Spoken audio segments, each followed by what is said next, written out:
அருமையான ஒரு வரவேற்புரை நல்கிய சைலேஷ் ஹரிஹரன் அவர்களுக்கும், பள்ளி கல்வித்துறையினுடைய இயக்குனர் முனைவர் கண்ணப்பன் ஐயா அவர்களுக்கும், தொடக்க கல்வி இயக்குனர் முனைவர் நரேஷ் ஐயா அவர்களுக்கும், சென்னை மாவட்ட முதன்மை கல்வி அலுவலர் அருமை சகோதரர் திரு கபீர் அவர்களுக்கும், மிக சிறப்பான ஒரு தொகுப்பு பணியை தமிழ் பணியை செய்து கொண்டிருக்கக்கூடிய அருமை சகோதரருக்கும், தமிழ்தாய் வாழ்த்து பாடிய நமது பள்ளியினுடைய மாணவ மணிகள் அவங்கள் அத்தனை பேருக்கும், ஊடக நண்பர்களுக்கும், எங்க ஐயா கலாம் கண்ட கனவை நனவாக்க போகிற சிங்க பெண்கள் நமது பள்ளியினுடைய மாணவிகள் அத்தனை பேருக்கும், ஆசிரியர் பெருமக்களுக்கும் அன்பு தமிழ் வணக்கம். ஆய்வகத்திலேயே வசிப்பிடமாக இருந்த காலம் மலையேறிவிட்டது. இனி நம்முடைய வசிப்பிடத்தையே ஆய்வகமா நம்ம பார்க்கணுமா? ஆய்வகம்னா என்ன? லேப். அங்கேயே போய் இருப்போம், மனப்பாடம் பண்ணுவோம், நெக்குறு பண்ணுவோம், அங்கேயே வந்து திட்டு விழும், அடி விழும், எல்லாம் வாங்கி எப்படியாவது மார்க் வாங்கணும். நோ, இனி நம்ம வசிப்பிடமே நமது ஆய்வகம். நான் அமைச்சரா உங்ககிட்ட பேசல, நான் உங்க வீட்டில் இருக்கிற ஒரு சித்தப்பாவா, அண்ணனா, மாமாவா நான் சொல்றேன். உங்க வாழ்க்கையை தினந்தோறும் நீங்க என்ன பண்ணணும்னா சுத்தி நல்லா பாருங்க. ஒரு தோட்டத்துக்கு போறோம், கீழே 4 இலை விழுந்திருக்கும், மிதிச்சு சருகு அப்படியே தாண்டி போறது அல்ல வாழ்க்கை. கொஞ்சம் நிதானமா நான் சொல்றத கவனிங்க. ஒரு இலைய பாருங்க, ஹார்ட் ஷேப்ல இருக்கும். நம்ம ஹார்ட்டின் போடுறோமா இன்ஸ்டாகிராம்ல, ஸ்னாப்சாட்ல, ஃபேஸ்புக்ல. இப்போதான் குழந்தை முகத்தில் சிரிப்பு வருது. அதை ஹார்ட் ஷேப் போடுவோம்ல, ஒரு இலை பாருங்க கரெக்டாக ஹார்ட்டோடைய வடிவத்திலே இருக்கு பாருங்க. இன்னொரு இலை பாருங்க, ஒரு சிறு கரண்டி மாதிரி இருக்கும். இலையினுடைய நுனி பகுதி அப்படியே சின்னதாக இருக்கும், போக போக அகலும், அகன்று அது அப்படியே அந்த கிளைக்கு போகும்போது பெருசாக இருக்கும். நம்ம அப்படி அன்னக்கரண்டி அள்ளி போடுவோம்ல.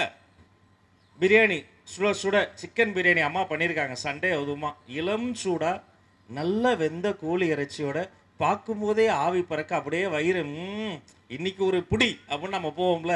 அப்போ அந்த அன்னக்கரண்டி எடுத்து வைப்பாங்க பாருங்க, அப்படி ஒரு இலை இருக்கும். ஒரு இலை பார்த்தீங்கன்னா 5 விரல் இருக்குல்ல நம்ம கையை, இப்படி குச்சி குச்சா 5-4 இலைகள் சேர்ந்து ஒரு இடத்துல இருக்கும். இலைதான், இலைதான், எல்லாம் இலைதான். ஆனா எப்படி இயற்கை இப்படி ஒவ்வொரு இலைக்கும் ஒவ்வொரு வடிவம் கொடுத்துருக்கு, கூர்ந்து கவனிங்க. ஒரு பட்டாம்பூச்சி, இப்ப நான் வந்து அப்படி அடிக்கல் நாட்ட போகிற போது என்னை தாண்டி அப்படியே குட்டியா ஒரு பட்டாம்பூச்சி என்னை அப்படி கிட்ட வந்து ஒரு நட்பு பாராட்டிட்டு போச்சு. எவ்வளவு அழகானது பட்டாம்பூச்சி. அது ஒரு பூச்சிங்க, அது ஒரு பூச்சி. பேரு சொல்லும் போதே பூச்சி, ஆனா அது பட்டாம்பூச்சி, பட்டு போல இருக்கும். நம்ம கேம்பஸ் வந்த உடனே பார்த்தேன் ஒரு பட்டாம்பூச்சி இப்படி வந்து அங்கங்க போச்சு. அந்த அடிக்கல் நடுற இடத்துல இன்னொரு பட்டாம்பூச்சி வந்தது. அது பார்ப்பதற்கு சாக்லேட் நிறத்தில் இருக்கு, இளம் பிரவுன், கருப்பு கிடையாது, மண்ணின் நிறம் அல்ல, ஒரு சாக்லேட் நிறத்தில் இருக்கு. அந்த பட்டாம்பூச்சிகள் எப்படி இருக்கின்றன, இலைதழைகள் எப்படி இருக்கின்றன, நீர் நிலைகள் எப்படி இருக்கின்றன. குட்டியா ஒரு அணில் அங்க கத்திக்கிட்டே இருக்கு, கேக்குதா? ஒரு சிட்டுக்குருவியின் சத்தம் எங்கிருந்தோ நம்மளோட பாடிக்கொண்டே இருக்கிறது. ஒரு நடந்து வர்ற வழியில் ஒரு சிறு நாய்க்குட்டி நம்மளை பார்த்த உடனே அப்படி வந்து ஒரு சின்னதா வாலாட்டம். இங்க எத்தனை பேருக்கு நாய்க்குட்டி பிடிக்கும்? கையை கீழே இருக்குங்க. ஒரு சில குழந்தைகளுக்கு வந்து நாய்க்குட்டி வந்து ரொம்ப பிடிக்கும். ஆனா எல்லா நாய்க்குட்டிக்கும் குழந்தைகளை பிடிக்கும். குழந்தைய பார்த்தா நாய்க்குட்டி ரொம்ப சந்தோஷமாயிடும், வாலாட்டம், நம்மோடு கொஞ்சம் விளையாடும். அப்ப நம்மளை சுத்தி ஆய்வகத்திலேயே வாழ்விடமாக இருந்த காலம் மலையேறி விட்டது. நமது வாழ்விடத்தையே ஆய்வகமாக பார்க்க வேண்டிய சூழல் வந்துருச்சு. இப்படி இவ்வளவும் இருக்கிறதுக்கு என்ன தெரியுமா காரணம்? என்ன காரணம்? சரியா பதில் சொன்னீங்கன்னா இங்கேயே நம்ம ஹெட்மாஸ்டர் ஒரு பெரிய பரிசு தருவார் என் சார்பா.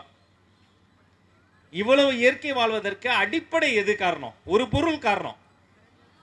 பணமா? என்னமா? சரி, இந்த சைடு சொல்லுங்க. இது மரம், இந்த சைடு அந்த மரம், செடி, பட்டாம்பூச்சி, இலை, தலை, இயற்கை, மனிதன், நாய்க்குட்டி, சகல ஜீவராசியும் இந்த பூமி பந்தில் தக்கன பிழைத்து வாழ்வதற்கு அடிப்படை காரணமே இந்த தண்ணீர் தாங்க. நீர் தாங்க, நீர் தான், நீர் தான், நீர் தான். நீர் எழில் பள்ளிமா. நம்ம பள்ளி இனிமே என்ன பள்ளி? 3 வார்த்தை போட்டிருக்கிறோம். நீர் எழில் பள்ளி. அழகா சொன்னார் கண்ணப்பர் சார். முதல்ல நீர். உங்களை பெக்க அம்மா கஷ்டப்பட்டாங்க பாருங்க. 10 மாசம் படாத பாடுபடுவாங்க. மாசம் சந்தோஷமா இருக்கும், எல்லாரும் வந்து வாழ்த்து சொல்லுவாங்க. அடுத்த மாசம் தலை சுத்தம், சும்மாவே தலை சுத்தம். நீங்க உட்காந்துருக்கீங்க, உட்காந்த சேர் தலைகளா சுத்தம் அப்படி இருக்கும் பாருங்க. சில பேருக்கு ஒவ்வாமை வாந்தி வரும், சில பேருக்கு உடல் நடுக்கம் வரும். அப்புறம் 1000 பேர் 1000 அறிவுரை சொல்லுவாங்க. எல்லாத்தையும் தாண்டி பிடிச்சதை சாப்பிட முடியாது. ஒரு நாள் மாங்காய் பிடிக்கும், ஒரு நாள் இறைச்சி பிடிக்கும், ஒரு நாள் எதுவும் பிடிக்காது. என்ன சாப்பிட்டாலும் வாந்தி வந்துடும். அப்புறம் பீரியாடிக்கலாக செக்கப் போனோம். நம்ம இமேஜின், உங்க வயிற்று பகுதியில் ஒரு 3.5 கிலோ எடக்கல்ல கட்டிடுறோம். நைட்டு புரண்டு புரண்டு படுக்க முடியுமா? அம்மா படுப்பாங்க. வயிற்றுல இருக்கிற அந்த குழந்தை அது எதுவும் கஷ்டப்படக்கூடாதுன்னு புரண்டு கூட படுக்க முடியாம 10 மாசமா, கிட்டத்தட்ட 1 வருஷம். நீங்க ஃபர்ஸ்ட் ஸ்டாண்டர்ட்ல இருந்து செகண்ட் ஸ்டாண்டர்ட் போறீங்கல்ல, அது மாதிரி 10 மாசமா ரொம்ப கஷ்டப்பட்டு உங்களை எல்லாம் அந்த குழந்தைய வந்து பெக்கும் போது விஞ்ஞானிகள் என்ன பண்ணாங்க? எல்லாத்துக்கும் கருவி கண்டுபிடிச்சோமே, வலியை அளவிட ஒரு கருவி கண்டுபிடிக்கும்னு ஒரு டெல்மானின்னு ஒரு கருவி கண்டுபிடிச்சாங்க. நம்ம உடம்புல 200க்கும் அதிகமான எலும்பு இருக்கு. எலும்புகள்லயே உறுதியான எலும்பு எது? சத்தமா சொல்லுங்க. அதை விட வலிமையானது தொடை எலும்பு. இந்த தொடை எலும்பு உடையவே உடையாது. டெல்மானில செக் பண்ணப்ப அந்த தொடை எலும்பை முறிக்கிற அளவிற்கு ஒரு வலி இருக்கும். அந்த வலியை பொறுத்து கொண்டுதான் இந்த குழந்தையை ஒவ்வொரு தாயும் பெற்றெடுக்கிறாள். உலகத்தில் வாழும் தெய்வம் ஒன்று இருக்கிறாங்கன்னு சொன்னா அது உங்களுடைய அம்மா தான், தாய் தான். அவங்க எல்லாம் பெற்றாங்க.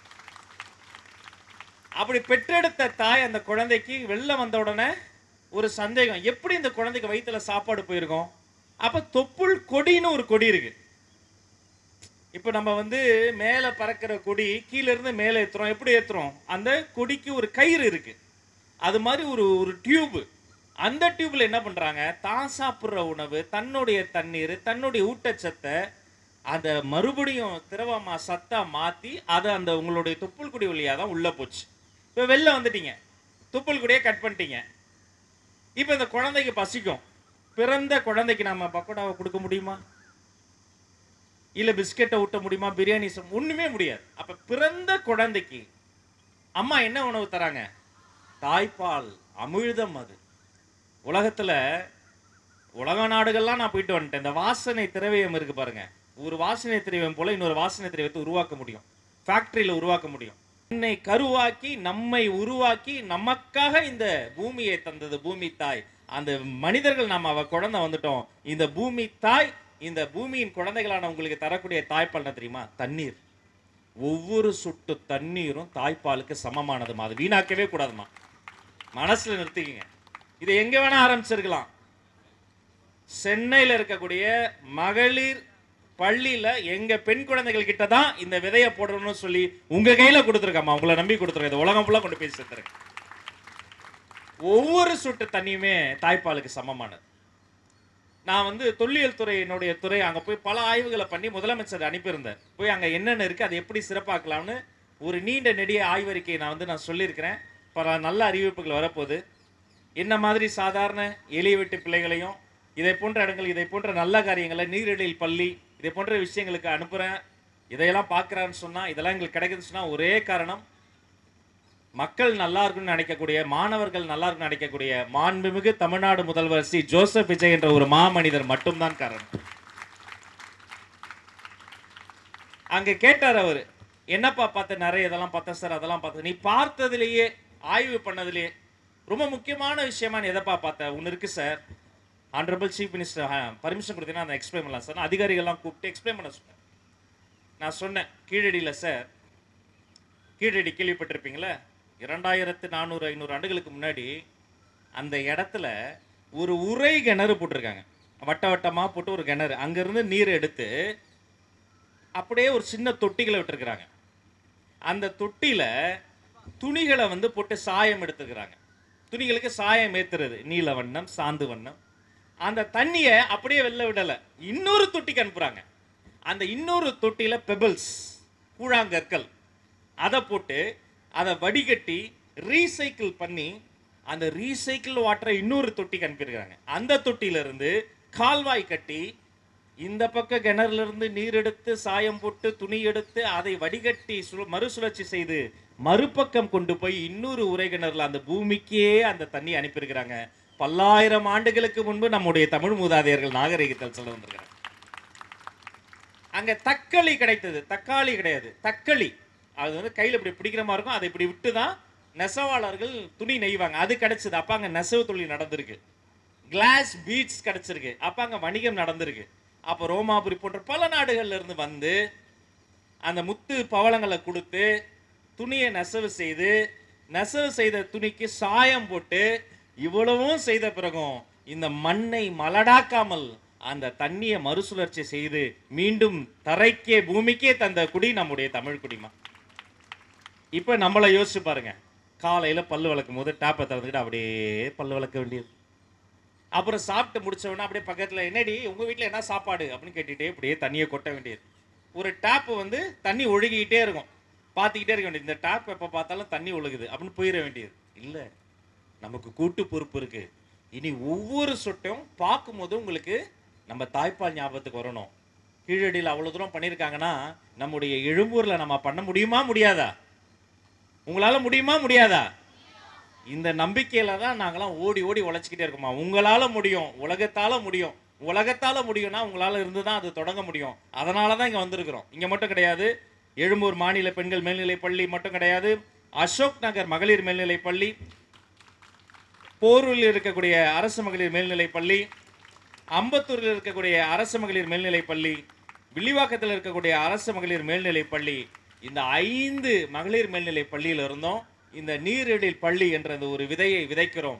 வாருங்கள் குழந்தைகளே, நாம் தன்னிறைவான தற்சார்பான நம்ம தமிழர்கள் பாதுகாத்த நம்முடைய தாய்மடியான இந்த பூமி தாயின் தாய்ப்பாலை ஒவ்வொரு சொட்டை நீரையும் பாதுகாப்பதன் மூலமாக பூமி தாய்க்கு செலுத்த வேண்டிய நன்றி கடனை திருப்பி செலுத்துவோம் என்று சொல்லி உங்கள் அத்தனை பேரையும் வாழ்த்தி வணங்கி விடைபெற்று செல்வது உங்கள் அன்பு சகோதரன் ராஜ்மோகன்.